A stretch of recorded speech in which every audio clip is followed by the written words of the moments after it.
famine, war, poverty,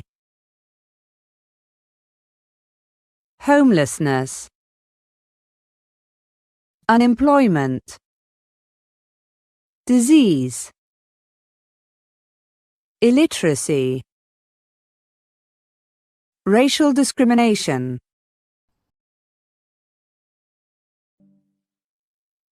Sophie.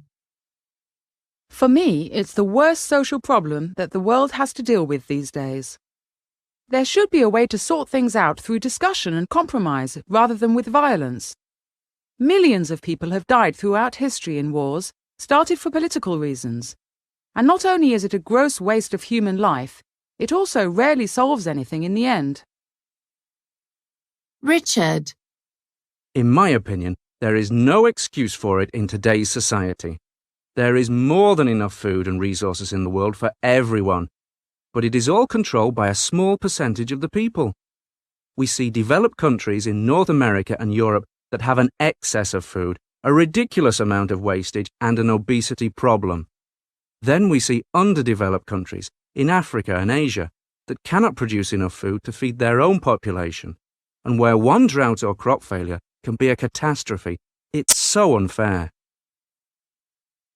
Mary. These days, too many people are living on credit and borrowing more money than they can possibly repay. They have loans and credit cards and home loans that they can't afford. Then it only takes something like a change in interest rates, illness, or even an unexpected bill to push their debt to unmanageable levels and make them lose their homes.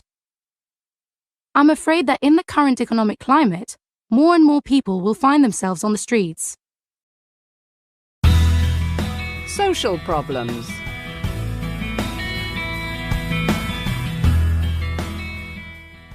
Many social problems in the world will not be solved unless we take action. Famine is caused when plants and animals die due to disease or lack of water. Scientists are working on solutions, such as better irrigation methods and hardier plants. There are still some wars around the world, though not so many as in the past. The UN is working to resolve conflicts inside or between nations and help them settle their differences peacefully.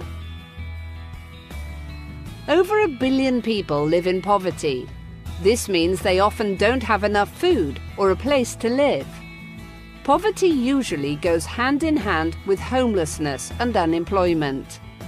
Unemployed people find it difficult to buy food or pay for a home.